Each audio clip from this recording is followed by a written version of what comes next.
Geraham gemeretak, lanjut berjuang.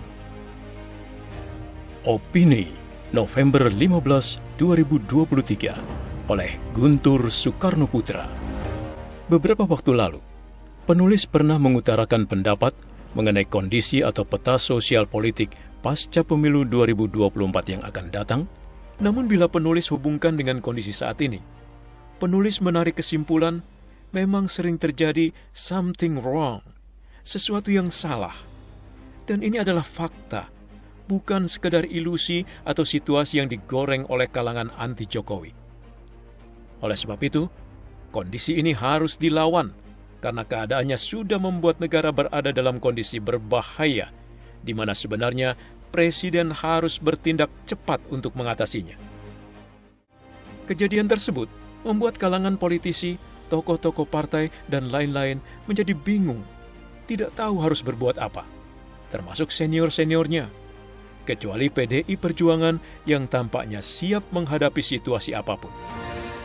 Karena justru sikap Presiden yang naga-naganya menjadi penyebab terjadinya keadaan berbahaya tadi. Contoh di era Presiden Soekarno. Pada era Presiden Soekarno menjadi kepala negara, pernah terjadi suatu keadaan di mana negara berada dalam keadaan bahaya, bahkan sudah dinyatakan dalam keadaan SOB, Staat van Oorlog en Beleg. Keadaan tersebut timbul karena adanya pemberontakan-pemberontakan di daerah-daerah yang dilakukan oleh oknum-oknum militer yang dibantu oleh negara adik kuasa, khususnya Amerika Serikat. Ketika itu, Presiden Soekarno segera mengatasinya dengan mengeluarkan Dekret Presiden pada 5 Juli 1959 dan diberlakukannya sistem demokrasi terpimpin, mengganti sistem demokrasi liberal kapitalistik yang tidak sesuai dengan kepribadian bangsa.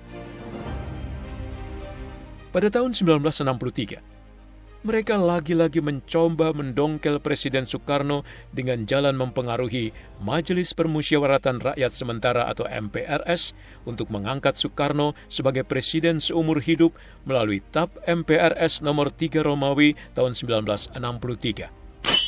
Suatu langkah yang tampaknya mendukung Soekarno, akan tetapi sebenarnya menikam Presiden Soekarno dari belakang. Dengan adanya tindakan tegas dari Presiden Soekarno waktu itu, berangsur-angsur kondisi bahaya dapat diatasi setahap demi setahap, bahkan akhirnya negara dalam keadaan SOB dapat dicabut. Untuk kondisi saat ini, tidak mungkin jalan Soekarno tersebut dapat dilaksanakan.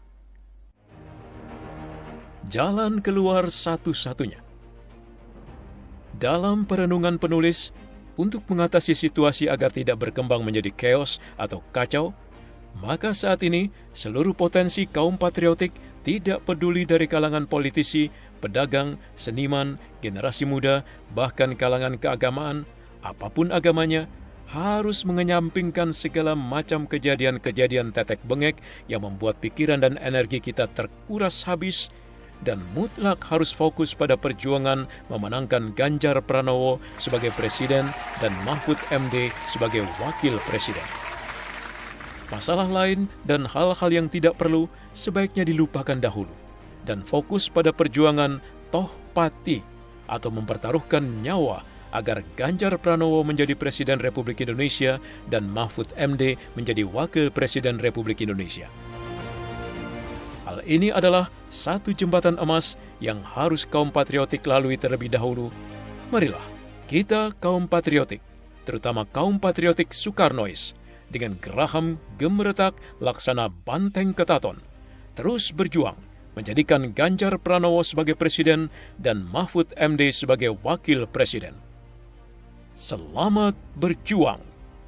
Guntur Soekarnoputra, Ketua Dewan Ideologi DPP PA GMNI, pemerhati sosial.